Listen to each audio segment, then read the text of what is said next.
Hello friends, मैं अरविंद स्वागत करता हूं आप सभी का आज की इस वीडियो में। आज की इस वीडियो में दोस्तों मैं आप लोगों के समक्ष भारतीय संविधान के कुछ महत्वपूर्ण प्रश्नों की चर्चा करूंगा और ये प्रश्न जो है दोस्तों मल्टीपल चॉइस टाइप के रहेंगे। Indian constitution multiple choice question की ये जो मेरी है दूसरी वीडियो है।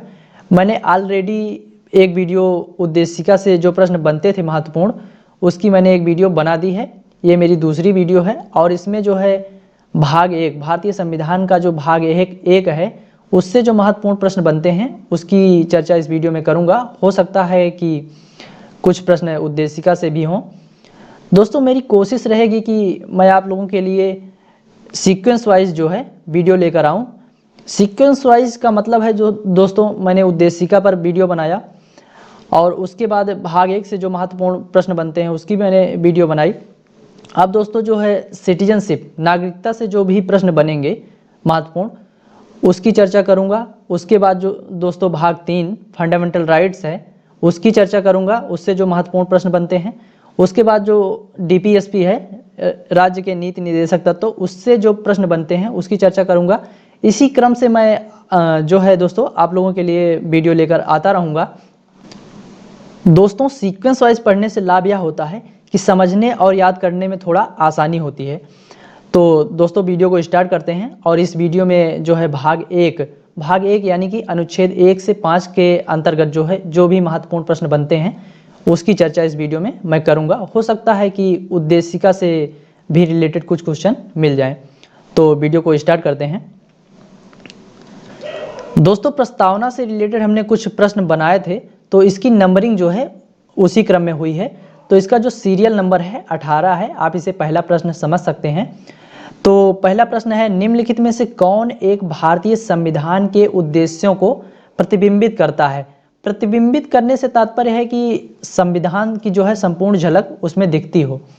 तो ऑप्शन ए है मौलिक अधिकार, ऑप्शन बी है प्रस्तावना, ऑप्शन सी है डीपीएसपी, ऑप्शन डी है संसद। तो इसका जो राइट आंसर है ऑप्शन बी है प्रस्तावना।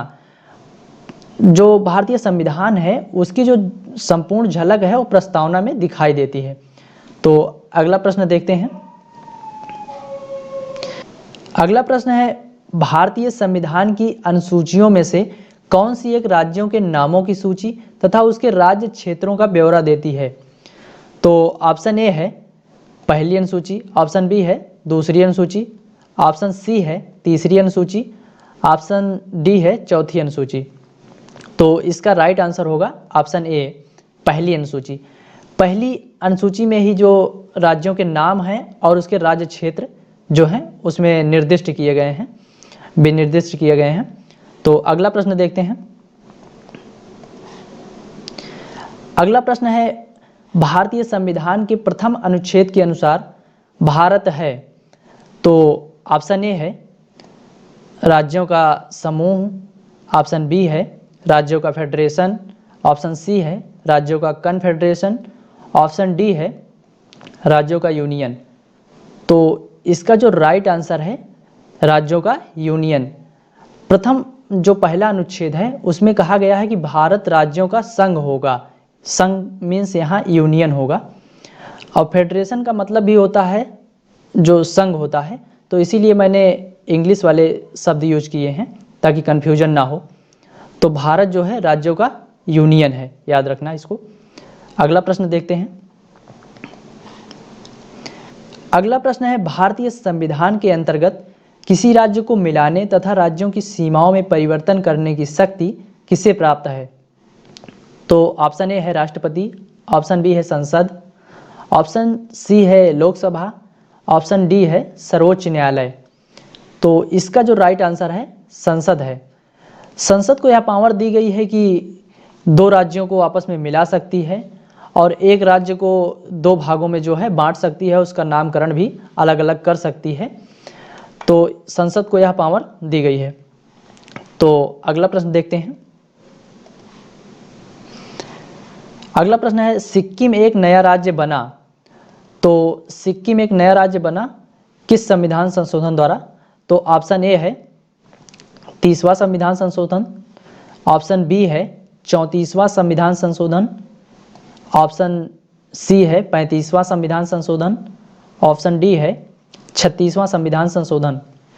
तो इसका जो राइट आंसर है 36वां संविधान संशोधन जो है 1975 में हुआ था।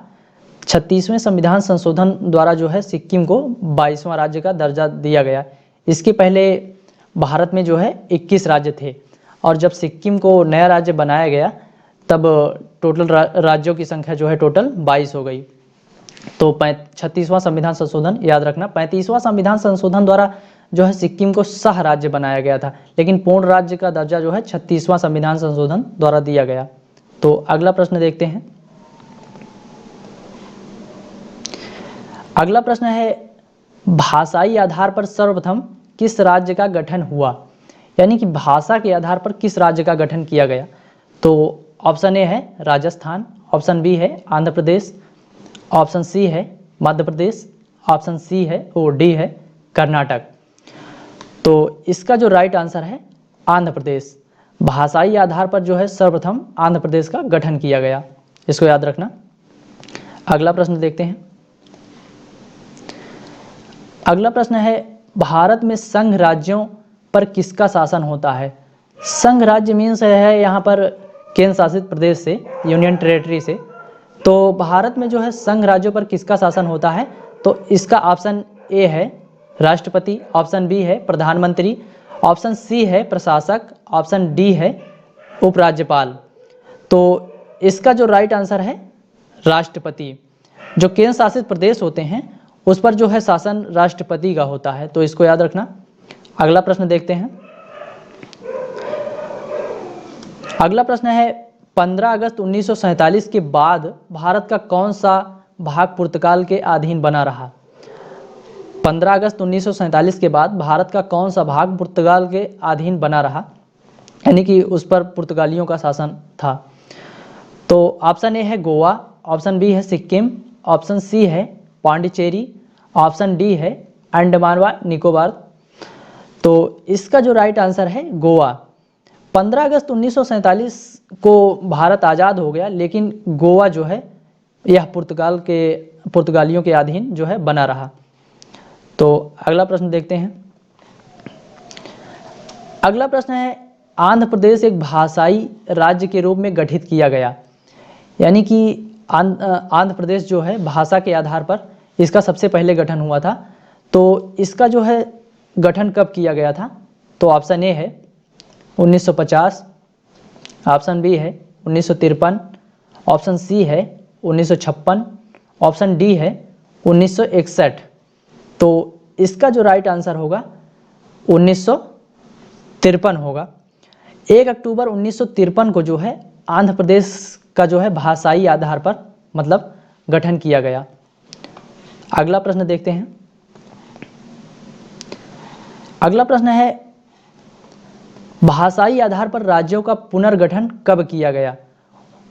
पिछले वाले प्रश्न में केवल आंध्र प्रदेश की बात की गई थी, इसमें जो है सभी स्टेट की बात की गई है कि भाषाई आधार पर राज्यों का पुनर्गठन कब किया गया।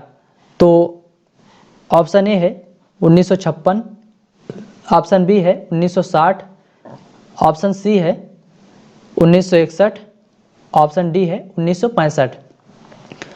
तो इसका जो राइट आंसर है ऑप्शन ए है 1956। 1956 में जो है भाषाई आधार पर राज्यों का पुनर्गठन किया गया था। और यह जो है 1 नवंबर, अगर डेट याद रखनी हो तो 1 नवंबर 1956। अगला प्रश्न देखते हैं। अगला प्रश्न है किस राज्य की पुलिस राज्य सरकार के अधीन नहीं है। किस राज्य की पुलिस राज्य सरकार के अधीन नहीं है। ऑप्शन ए है मध्य प्रदेश, ऑप्शन बी है दिल्ली, ऑप्शन सी है बिहार, ऑप्शन डी है उत्तर प्रदेश। तो इसका जो राइट आंसर है दिल्ली होगा।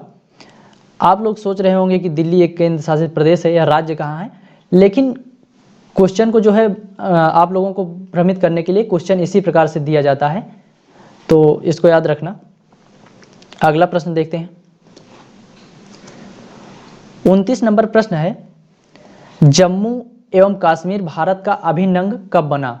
जम्मू एवं कश्मीर भारत का अभिन्न अंग कब बना। तो ऑप्शन ए है 26 अक्टूबर 1948 को, ऑप्शन बी है 26 नवंबर 1948 को, ऑप्शन सी है 26 अक्टूबर 1947 को, ऑप्शन डी है इनमें से कोई नहीं। तो इसका जो राइट आंसर सी है 26 अक्टूबर 1947 को जो है जम्मू कश्मीर भारत का जो है अभिन्न अंग बना। अगला प्रश्न देखते हैं। 30 नंबर यानी कि अगला प्रश्न है, राज्य पुनर्गठन आयोग ने 1 नवंबर 1956 को कितने राज्य और कितने संघ राज्य बनाए? तो जो भाषाई आधार पर गठन किया गया था उसमें कितने राज्य और कितने केंद्र शासित प्रदेश बनाए गए थे, इसकी बात कही जा रही है। तो ऑप्शन ए है 14 राज्य एवं 6 संघ राज्य, और ऑप्शन बी है 17 राज्य एवं 6 संघ राज्य, ऑप्शन सी है 14 राज्य एवं 8 संघ राज्य, ऑप्शन डी है 17 राज्य एवं 8 संघ राज्य। तो इसका जो राइट आंसर होगा 14 राज्य एवं 6 संघ राज्य। जो 1 नवंबर 1956 को भाषाई आधार पर राज्य का पुनर्गठन किया गया था उसमें जो है 14 राज्य बनाए गए थे और 6 केंद्र शासित प्रदेश बनाए गए थे। अगला प्रश्न देखते हैं। अगला प्रश्न है, उत्तर प्रदेश की सीमाओं में परिवर्तन करके एक नया राज्य उत्तराखंड बनाया गया, यह कब किया गया?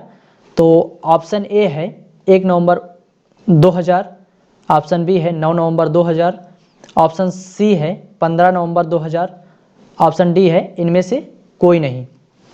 तो इसका जो राइट आंसर बी होगा 9 नवंबर 2000 को, 9 नवंबर सन 2000 को जो है उत्तर प्रदेश से जो है उत्तराखंड को अलग कर दिया गया।